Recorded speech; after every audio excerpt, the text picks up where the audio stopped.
Hello everyone, welcome to star education. कैसे हो आप लोग? आशा करती हूँ कि बहुत अच्छे होंगे। दोस्तों, हम लोगों ने पिछले वीडियो में पियाजे का संज्ञानात्मक सिद्धांत पढ़ा था। पिछली बार हम लोगों ने संज्ञानात्मक विकास का सिद्धांत पढ़ा था। आज हम लोग पढ़ेंगे पियाजे का नैतिक विकास का सिद्धांत। ठीक है, तो देखिए, ये आपका चैप्टर है पियाजे का नैतिक विकास का सिद्धांत। नैतिकता से तो आप समझ ही गए होंगे, जो ऐसे मुद्दे जो कि हमारे समाज के लिए उपयोगी है, वैसे मुद्दे। ठीक है, तो आइए पढ़ते हैं इसको। बच्चे नैतिक मुद्दों के बारे में किस तरह सोचते हैं, इस विषय में पियाजे ने 4 से 12 वर्ष के आयु के बच्चों का अवलोकन और साक्षात्कार किया। उन्होंने पाया कि जब बच्चे नैतिकता के बारे में सोचते हैं तो वे 2 अलग अवस्थाओं से होकर गुजरते हैं। ठीक है, तो उन्होंने क्या किया, पियाजे ने क्या किया कि 14 से 12 वर्ष के जो आयु के बच्चे थे उनका ऑब्जर्वेशन करना शुरू किया, उनका साक्षात्कार किया। कुछ क्वेश्चन उनसे पूछे गए, कुछ प्रश्न उनसे पूछे गए और उसके आधार पर उन्होंने ये रिसर्च किया और पाया कि बच्चे जो है जब नैतिकता के बारे में सोचते हैं तो वो 2 अलग अवस्थाओं से होकर गुजरते हैं। ठीक है, 2 ऐसे सिचुएशन से होकर गुजरते हैं जो कि डिफरेंट होते हैं। किस अवस्था से होकर गुजरते हैं और उस अवस्था में क्या कुछ खास होता है, ये हम लोग आज के वीडियो में देखेंगे। आगे चलते हैं, देखते हैं कि कैसी अवस्थाएं होती हैं। तो पहला है परायत नैतिकता की अवस्था। परायत नैतिकता की अवस्था जो होती है, 4 से 7 वर्ष में बच्चे बाहरी सत्ता से प्राप्त नैतिकता दिखाते हैं, जो कि पियाजे के नैतिक विकास के सिद्धांतों की पहली अवस्था है। यह हमारा पहला अवस्था होता है। परायत नैतिकता जो होता है वो पहला अवस्था होता है और इसमें बच्चे कितने वर्ष के होते हैं? 4 से 7 वर्ष के होते हैं। और वो अपना नैतिकता कहाँ से प्राप्त करते हैं? बाहरी सत्ता से प्राप्त करते हैं। ठीक है, मतलब बाहर से जो सीखते हैं, मीन्स अपने अभिभावक से जो सीखते हैं, अपने आस पड़ोस के लोगों से जो सीखते हैं, अपने विद्यालय के शिक्षकों से जो सीखते हैं, वही उसी के अनुरूप नैतिकता को वो दिखाते हैं। ठीक है, तो आगे क्या लिखते हैं कि 4 से 7 वर्ष में बच्चे बाहरी सत्ता से प्राप्त नैतिकता दिखाते हैं, जो कि पियाजे के नैतिक विकास के सिद्धांत की पहली अवस्था है। जो कि नैतिक विकास के सिद्धांत की ये कौन सी अवस्था है? पहली अवस्था है ये। ठीक है, बच्चे न्याय और नियमों को दुनिया के ना बदलने वाले गुणधर्म मानते हैं। ऐसी चीज जो लोगों के बस से बाहर हो। मतलब कि उनमें ये पहली अवस्था में वो वैसी नैतिकता को स्वीकार करते हैं जो कि उनके हिसाब से उनको लगता है कि ये कभी चेंज नहीं हो सकता। ठीक है, वैसी चीज़ें करने को उनको कहा जाता है। वैसी उनकी मानसिक स्थिति हो जाती है कि किसी भी कार्य को वो सोचते हैं कि नहीं बदला जा सकता। यही हमारा नैतिक धर्म है। ठीक है, सेकंड जो है उसका नाम है स्वायत्त नैतिकता की अवस्था। स्वायत्त मतलब खुद का बनाया हुआ जो रूल है। ठीक है, पहले में क्या था, जो बाहर से रूल रेगुलेशन मिलता था बच्चों को, वही रूल रेगुलेशन वो मानते थे और उसी को सोचते थे कि वो कभी ना चेंज होने वाली रूल रेगुलेशन है, जो हमारी सोसाइटी के द्वारा, हमारे विद्यालय के शिक्षकों द्वारा, हमारे अभिभावकों द्वारा दिया गया है और वही नैतिकता हमेशा चलेगी और कभी नहीं चेंज होगी। ये पहली अवस्था में बच्चे सोचते हैं। ठीक है, लेकिन स्वायत्त नैतिकता की अवस्था में बच्चे जो हैं, क्या उनमें अलग आता है वो हम पढ़ेंगे। स्वायत्त नैतिकता की अवस्था 7 से 10 वर्ष की आयु। कितने वर्ष के बच्चे होते हैं इसमें? 7 से 10 वर्ष के बच्चे होते हैं।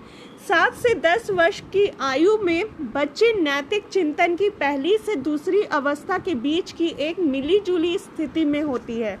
10 वर्ष या उससे बड़े बच्चे स्वायत्त पर आधारित नैतिकता दिखाते हैं। वो यह बात जान जाते हैं कि नियम और कानून लोगों के बनाए हुए हैं, नियम और कानून लोगों के द्वारा बनाए गए हुए हैं और किसी के कार्य का मूल्यांकन करने में वे करने वाले व्यक्ति के इरादों और कार्य के परिणामों के ऊपर भी विचार करते हैं।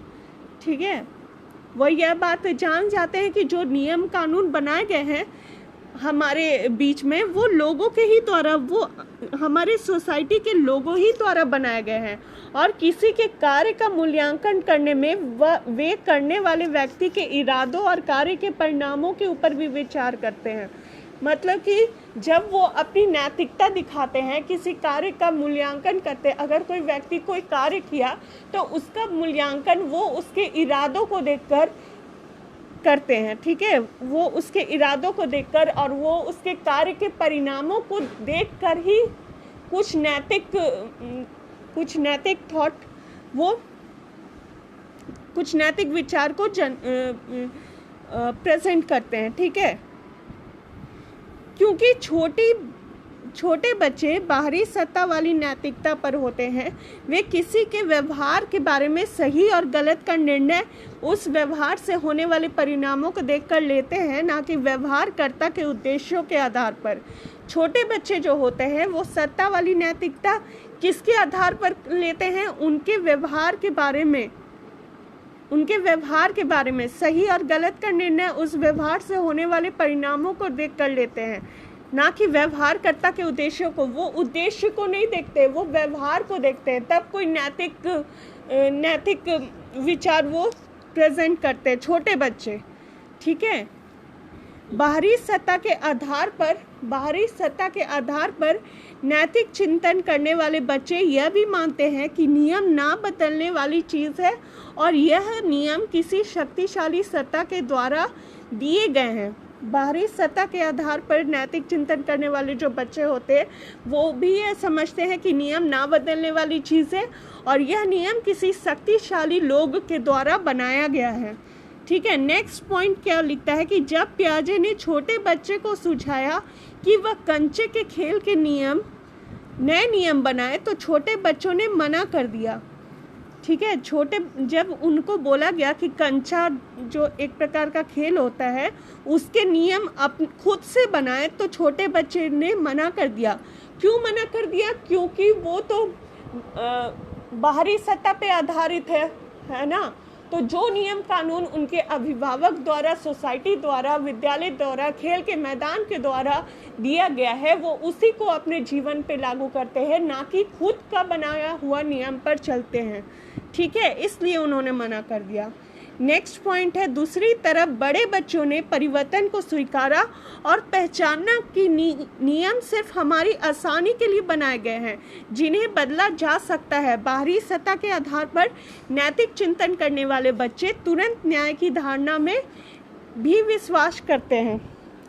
दूसरी तरफ जो बड़े बच्चे थे, जो स्वयं के बनाए हुए नियम कानून पे चलते हैं, उन्होंने यह परिवर्तन करने को स्वीकार कर लिया। उन्होंने कंचे के खेल में नियम को परिवर्तन करने को स्वीकार कर लिया। क्यों? क्योंकि उनको मानना था कि नियम जो है वो हमारे आसानी के लिए बनाए गए हैं, हमारी सुविधा के लिए बनाए गए हैं, जिन्हें बदला जा सकता है, जिन्हें सिचुएशन के आधार पर बदला जा सकता है। ठीक है, परिवर्तन किया जा सकता है। बाहरी सत्ता के आधार पर जो नैतिक चिंतन करने वाले बच्चे होते हैं वो तुरंत न्याय की धारणा में भी विश्वास करते हैं। ठीक है, नेक्स्ट पॉइंट, नैतिक तर्क को लेकर इस तरह के परिवर्तन कैसे आते हैं? पियाजे मानते हैं कि बच्चे जैसे जैसे बड़े होते हैं उनकी सोच सामाजिक मुद्दों के बारे में बारीक होती चली जाती है।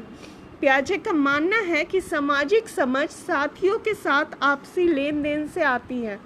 पियाजे मानते हैं कि बच्चे जैसे जैसे बड़े होते हैं उनकी सोच जो है सामाजिक मुद्दों के बारे में बारीक होती चली जाती है।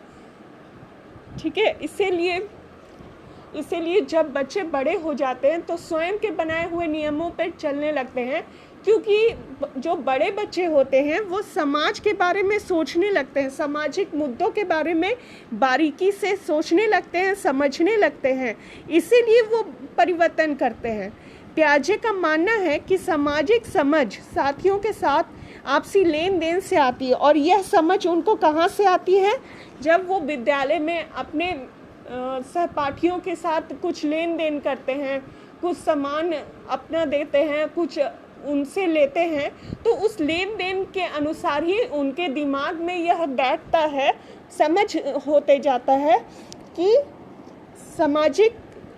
सामाजिकता अपने अंदर कैसे लानी है, ठीक है, कैसे सोसाइटी में एडजस्ट करना है, कौन कौन से नियम अच्छे हैं सोसाइटी के दिए हुए, और कौन कौन से नियम जो है बदले जा सकते हैं, ठीक है। नेक्स्ट पॉइंट है जीन पियाजे के अन्य सिद्धांत। अब हमारा नेक्स्ट टॉपिक है जीन पियाजे के अन्य सिद्धांत। हम लोगों ने इससे पहले 2 सिद्धांत पढ़ा है ना, पियाजे का नैतिक विकास का सिद्धांत के बारे में, प्रायत नैतिकता की अवस्था और एक स्वायत्त नैतिकता की अवस्था। प्रायत मतलब जो पराया, मतलब किसी और के दिया हुआ नैतिकता है उसकी अवस्था, और स्वायत्त नैतिकता मतलब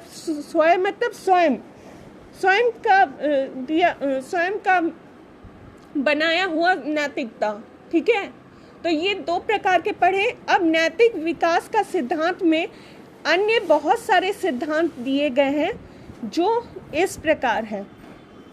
पहला सिद्धांत है निर्माण और खोज का सिद्धांत। निर्माण और खोज का सिद्धांत, ठीक है। प्रत्येक बालक अपने अनुभवों को अर्थपूर्ण बनाने के लिए क्रियाशील होता है। जो भी बालक जो भी सीखता है अपने आस पड़ोस से, वो उसको अर्थपूर्ण बनाने के लिए, मीनिंगफुल बनाने के लिए हमेशा एक्टिव रहता है, ठीक है। वह यह जानने के लिए प्रयत्नशील होता है कि उसके विचार संबद्धतापूर्वक मेल खाते हैं या नहीं। वो हमेशा किस लिए प्रयत्नशील रहता है कि उसके विचार जो है उसके अभिभावक के साथ, उसके सोसाइटी के साथ मैच करता है या नहीं, ठीक है। बच्चे उन व्यवहारों और विचारों को की समय समय पर खोज और निर्माण करते हैं जिन व्यवहारों और विचारों का उन्होंने कभी पहले प्रत्यक्ष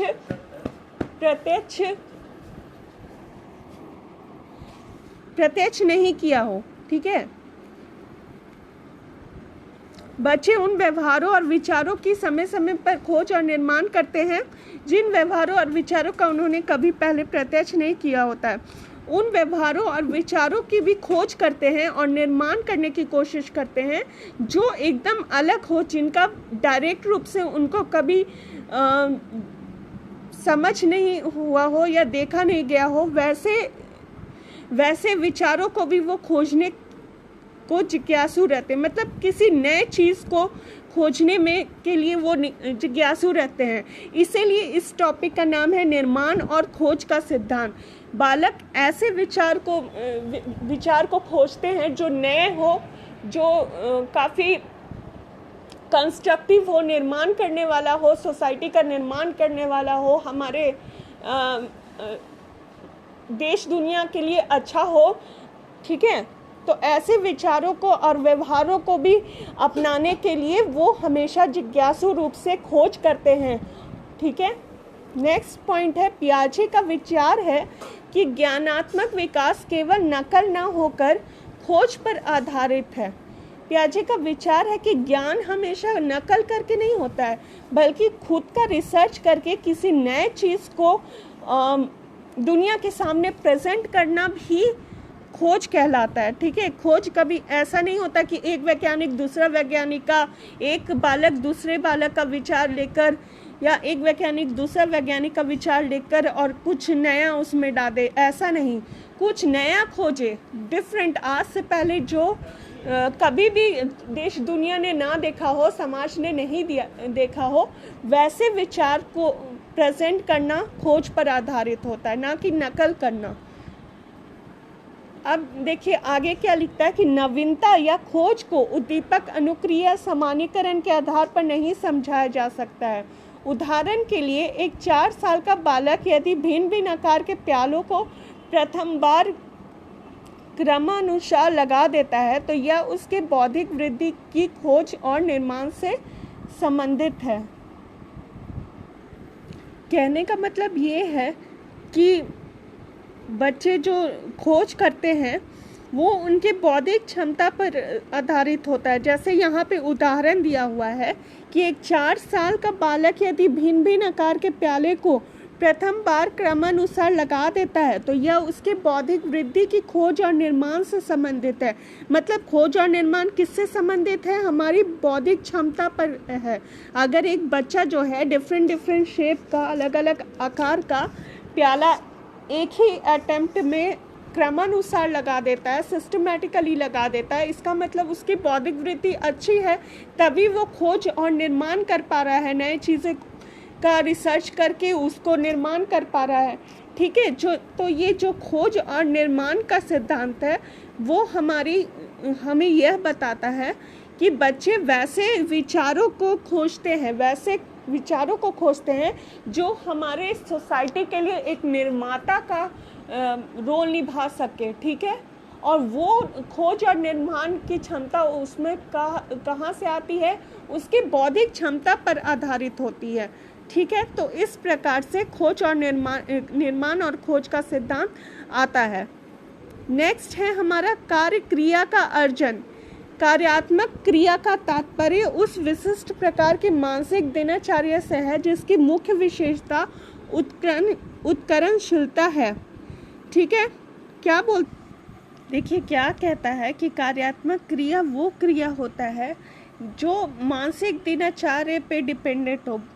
ठीक है, मतलब कि जिसकी मुख्य विशेषता उत्कर्षशीलता हो। मतलब उत्कर्षशीलता मीन्स कुछ क्रिएटिव करना। ठीक है, वैसा दिनचर्या जिसमें मानसिक स्थिति स्ट्रॉन्ग रहे और क्रिएटिविटी स्ट्रॉन्ग रहे, वैसे कार्य को करना क्रियात्मक क्रिया कहलाता है, जिसका मेन मुख्य विशेषता क्या होता है? उत्कर्षशीलता होता है। प्रत्येक कार्यात्मक क्रिया का एक तर्कपूर्ण विपरीत प्रभाव होता है।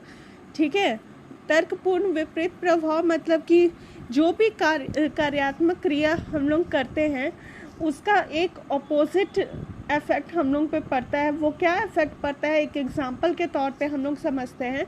उदाहरण के लिए एक मिट्टी के चक्र को 2 भागों में तोड़ना तथा 2 टूटे हुए भागों को पुनः एक पूर्ण चक्र के रूप में जोड़ना एक कार्यात्मक क्रिया है। ठीक है, जैसे कि एक बच्चा जो है वो बर्तन को 2 टुकड़ों में तोड़ दिया, मिट्टी के बर्तन को 2 टुकड़ों में तोड़ दिया और फिर पुनः उसे प्रयास करता है कि पहले की तरह उसको जोड़ दे, तो वो एक कार्यात्मक क्रिया होता है। मतलब वैसे क्रिया जिससे बच्चे पहले प्रोसेस को करना याद करते हैं। ठीक है, तोड़ने के बाद वो पहले किस तरह से जोड़ा हुआ था उस तरह जोड़कर वो देखते हैं और इसे उनका याद करने की वो कोशिश करते हैं, अनुभव करने की कोशिश करते हैं कि पहले वो कैसे जोड़ा गया था और कैसे उसको जोड़ा जाए। पहला प्रोसेस याद करने की वो कोशिश करता है, उसी को बोलते हैं कार्यात्मक क्रिया, कि वो एक चक्र के रूप में पुनः घूमते हुए वापस से पहले प्रोसेस को ध्यान में लाना। ठीक है, जैसे यहाँ दिया है कि कार्यात्मक क्रिया की सहायता से बच्चे मानसिक रूप से वहाँ पुनः पहुँचते हैं जहाँ से उन्होंने कार्य प्रारंभ किया था। जब कार्यात्मक क्रिया बच्चे करते हैं तो उसमें बच्चे ये सीखते हैं कि पहले कैसे जोड़ा हुआ था, पहला प्रोसेस क्या था उस बर्तन को जोड़ने के लिए। ठीक है, बर्तन पहले किस स्थिति में था, ये समझने की वो कोशिश करते हैं। अब नेक्स्ट क्या है? पियाजे का विचार है कि जब तक बालक किशोरावस्था तक नहीं पहुंच जाता तब तक वह भिन्न भिन्न विकास अवस्थाओं में भिन्न भिन्न वर्गों की कार्यात्मक क्रिया का अर्जन करता रहता है। पियाजे ने कहा है कि जैसे जैसे बालक बड़ा होता जाता है वो अपने अलग अलग एज के अनुसार अलग अलग कार्यात्मक क्रिया करते रहता है, कार्यात्मक क्रिया का अर्जन करते रहता है और उसी से उसी से उसकी समझ विकसित होती है और यह क्रिया तब तक चलता है जब तक वो किशोरावस्था तक ना पहुंच जाए। ठीक है। अब सेकंड में क्या है कि एक विकास अवस्था से दूसरी में पदार्पण प्रारंभ के लिए 2 तथ्य आवश्यक है, सात्मीकरण एवं संतुलन स्थापित करना। ठीक है। सात्मीकरण का मतलब होता है कि नए इंफॉर्मेशन कलेक्ट करना। ठीक है। और संतुलन स्थापित करना। एक विकास अवस्था से दूसरी में पदार्पण करना प्रारंभ के लिए 2 तथ्य आवश्यक है, सात्मीकरण और संतुलन, अनुभव और बैलेंस। ठीक है। तो एक विकास की अवस्था से दूसरी विकास की अवस्था में जब हम प्रारंभ करते हैं तो ये दोनों बहुत ही इम्पॉर्टेंट है। तो ये नैतिक अवस्था का था। ये नैतिक विकास का सिद्धांत का आखिरी था, कार्य क्रिया का अर्जन। तो हम लोगों ने टोटल कितना पढ़ा? सबसे पहले हम लोगों ने परायत नैतिकता की अवस्था पढ़ा, फिर सेकंड था स्वायत्त नैतिकता की अवस्था। प्रायत में था कि जो पराया होता है मतलब बाहर के विचारों को ग्रहण करना। स्वायत्त में होता है खुद के बनाए हुए विचारों का नैतिकता का को अर्पण, ये नैतिकता को एक्सेप्ट करना। थर्ड था जीन पियाजे का अन्य सिद्धांत में निर्माण और खोज का सिद्धांत, कि नए विचारों को खोज करके उसका समाज का निर्माण करने का सिद्धांत। कार्य क्रिया का अर्जन मतलब हम कार्य को किस प्रकार से नैतिकता पूर्वक करते हैं और किस तरह से मानसिक दिनचर्या के रूप में उसको बदलते हैं। ये तो इस तरह से हमारे कुछ नैतिक विकास के सिद्धांत थे जो जीन पियाजे ने दिया है। तो आज के लिए इतना ही था नैतिक विकास के सिद्धांत में। आई होप कि आपको आज का वीडियो बहुत अच्छा लगा होगा। अगर आज का वीडियो अच्छा लगा हो तो लाइक करें, सब्सक्राइब करें, अपने दोस्तों के साथ शेयर करें और हाँ, जितना भी वीडियो है बार बार रिवीजन करते रहें और अपने फीडबैक कमेंट बॉक्स पे ज़रूर दें। तो आज के लिए इतना ही। Thank you all for watching my videos. Thank you so much.